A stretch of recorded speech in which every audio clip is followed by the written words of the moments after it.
Hey noble ones, welcome back to my channel. This is the Metatron speaking, and you may have seen a video going around making its rounds on both Facebook, TikTok, X. Let's check it out. This is the video. This is the current Pope, with whom I have already disagreed 50 million times. So let's see if this is 15 million and one, or if for once I can agree.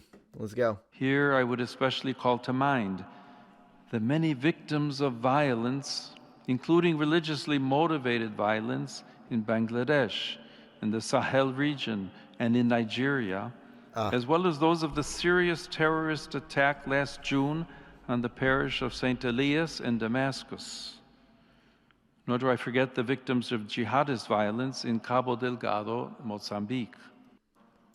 Finally, what the heck took so long? So this is good. Finally, a based take, but I'm not satisfied. Why am I not satisfied? In fact, don't scream victory too soon, my fellow friends, because first and foremost, note that he said religious violence in Nigeria, Mozambique. He did say jihadist with Mozambique. I wonder why he didn't just say it. It's Islamist violence in Nigeria. It's Islamic violence. Why does he not say that? But he did say jihadist. So I'll give him half a point. Why am I not giving him full point? Well, for this. So he has spoken a lot about Islamophobia, interestingly enough. Not a single freaking word about Christianophobia from the Catholic Pope. But he did spend a lot of time already speaking about Islamophobia. So, and doing politics. But anyways, Pope blames Europe's Islamophobia. Let's see who he blames on those bent on excluding others. Says coexistence is possible. So, what does this mean? Well, we'll watch it. He was asked, I watched already, he was like on this, what is it, a plane? And someone asked him a question about his position. We'll watch the little clip so that we have the full context, and then I'll dismantle it. Because this is ridiculous. This is, I'm just going to say it, victim blaming. And those victims are Christians. A lot of those victims. And for what? I'll talk about this as well, since I have actually an interest in historically when it comes to this. But anyways, let me see if I can find the clip for you. All right, let's watch the clip so we have the full context and I'm not like misrepresenting. Let's go. Sorry, I have to translate it then. And the other question comes from Michael. Let's see if he does it in English. I think he says it in English. Okay. Hello, Your Holiness. Thank you for this very interesting trip. You just talk about continue to build bridge between different worlds, and I like to ask, some Catholics in Europe believe that Islam is a threat to a Christian identity of the West. Are they right? And what will you say to them? Okay. All of the conversations that I had during my time both in Turkey and in Lebanon, including with many Muslims, were precisely concentrated on the topic of peace and respect. See, Your Holiness, that's called anecdotal data. Just because you, and I'm sure you did, so did I think we have all had, well, maybe not all of us, but some of us, have had interactions with Muslims and they were peaceful. The one Muslims that you interacted with was very nice, lovely family, didn't hate the West, splendid. We don't have a problem with that. But simply because you, Pope Leo, went there as a person of authority, by the way, and spoke to Muslims and you were like, yeah, peace is very important. I agree. Peace and coexistence. We can love each other. That's great. What about the Christians in Nigeria, though? Because that's the base of that question. And, of course, Islamic violence from illegal immigrants in the West. It's kind of a multi-layered question. We all know it. So just because when the one time that you went to freaking Turkey, you spoke with Muslims and you all talked about peace, great. Maybe the Muslims you spoke to were nice people, but the question here is not connected to those people. It's connected to the ones that are doing what they're doing in damn Nigeria. Not to mention the awful repression in Iran of Christians. It's the death penalty if you convert from Islam to Christianity in an Islamic state. Let's not pretend that that's not Islam. Yes, it is Islam. It is Islam. I didn't say it was all Islam for the clowns that will type it. I'm not saying every Muslim is like that, but an entire freaking country is like that with the governing theocratic regime. That's who the people are concerned about, Your Holiness. I just want to take a second to say how grateful I am to each and every single one of you who chose to subscribe to this channel. I never take it for granted. But then this happened. Over the past 6 months, I've been getting comments like these in the thousands by now. Now, don't get me wrong, I respect people's choice to unsubscribe from my channel. It's not like I'm owed a subscription or anything. It is your choice. I respect it. But I don't respect the idea of people being forcefully unsubscribed from my channel without them knowing that, even though they watch my content and wish to stay subbed. So please check your subscription status now. And if you haven't yet, consider subscribing to counter this nonsense. Thank you very much. For people of different religions. I know that, as a matter of fact, that has not always been the case. Yes, that's a historical fact. I know that in Europe there are many times fears Yes. that are present but oftentimes generated by people who are against immigration. No. Wrong. Pope is wrong. Okay. The fear of, and in general, fear for your life and for your safety and the safety of your women and the safety of your children is not generated by, oh, it's the far-right anti-immigration bigots again. The fears are generated by the violent Muslims and the jihadists and the people that commit violence and then laugh about it, go around with a machete in Western European capitals. They are the ones who generate. And I don't even care. We can discuss, if you want, we can go and discuss about the percentages all you want. It doesn't matter. This is beyond the point. Whether it be 50% of Islamic population doing that, or whether it be 0.5% of the Islamic population, is irrelevant to the fact that they are the reason why people are fed up with it. And also people, there are women that are afraid of it. It is victim blaming to tell a woman, a young woman who is scared of going around because of the type of violence that is happening due to illegal immigration from Muslim countries, from Muslims who hate the West, after what we see that is happening, for instance, in Nigeria. If the woman is afraid, who do you think you are to go and tell her, oh, you're afraid because of the bigots? No, she's afraid because of the violence. The violence is a fact. That's why she's afraid.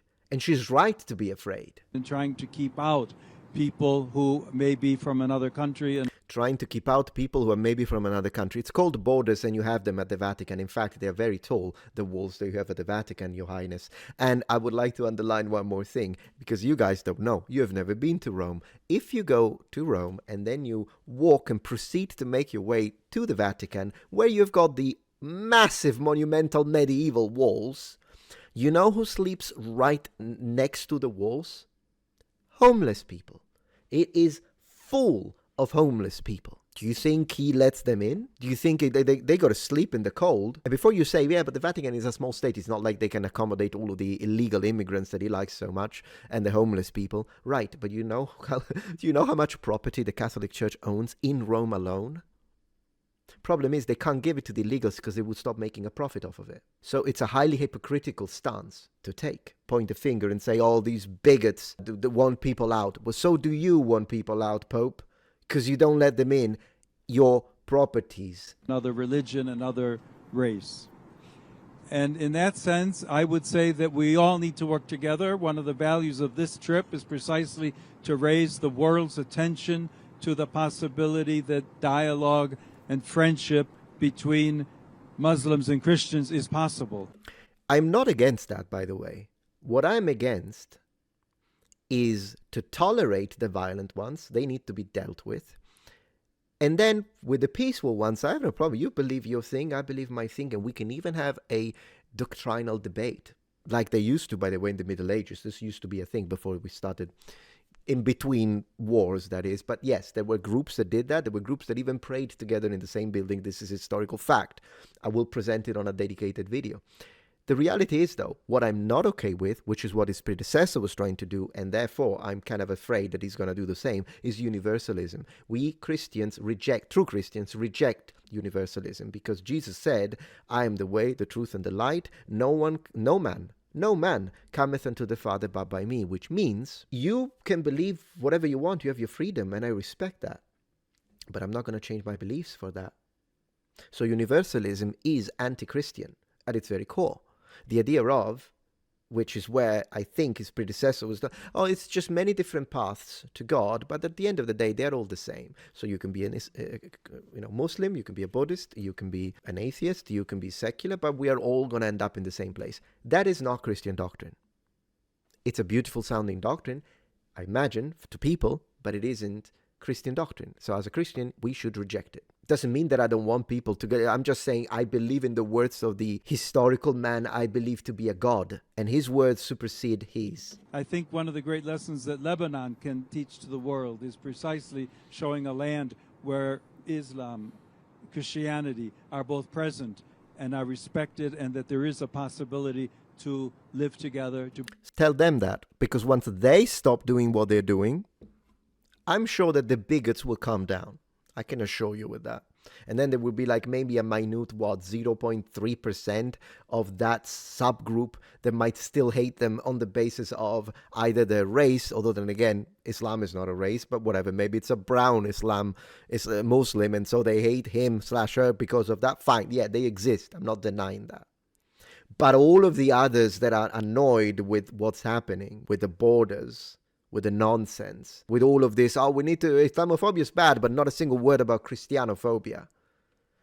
I can assure you they will calm down, because it's not a matter, for us, it's not a matter of race. It's not a matter of intolerance. It's a matter of justice.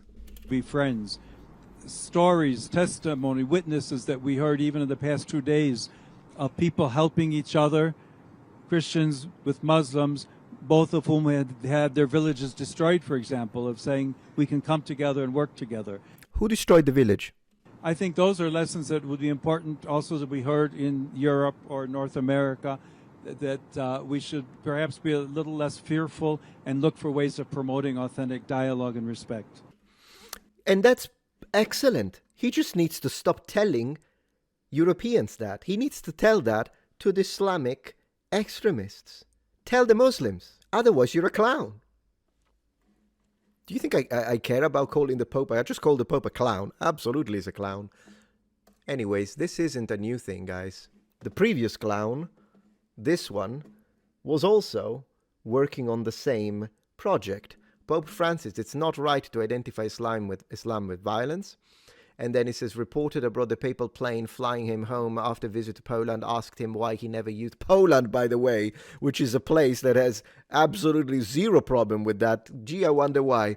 Asked him why he never uses the word Islam to describe terrorism or other violence. The Pope replied, he won't do that because it's not right to identify Islam with violence. It's not right and it's not true. And then he says, I believe that in every religion there is always a little fundamentalist group. Right, but the size of that fundamentalist group is not the same in every religion now, is it? See, that's the problem. I tell facts, but facts are hated these days. Truth will make you unpopular because it's just so nice to say, well, you know, we have many religions. You've got Buddhism, you've got Christianity, you've got Islam, and then every of these religions have a small fraction of fundamental. By the way, fundamentalist doesn't mean radical, I'd like to underline, or extremist. A fundamentalist is just someone who specifically works onto the letter of the law, of the Bible, of the books, whatever. You could be a fundamentalist, but that doesn't make you a violent individual. Let's just say that. But anyways, I know that when he says fundamentalist, he means the erratic, violent, dangerous subgroups of radicals and extremists that of course every religion has. Christianity has had people blowing up clinics with bombs, and then Buddhism has had some nationalist Buddhist violence, particularly in the southeast of Asia, and also in the 60s there were a few things like that. And then of course Islam, we all know, blowing up twin towers and do that kind of stuff. Problem is, the numbers are not the same. You cannot tell me what is the connection and correlation in terms of mathematical integers, numbers, between the Islamic radicals and the Taoist radicals.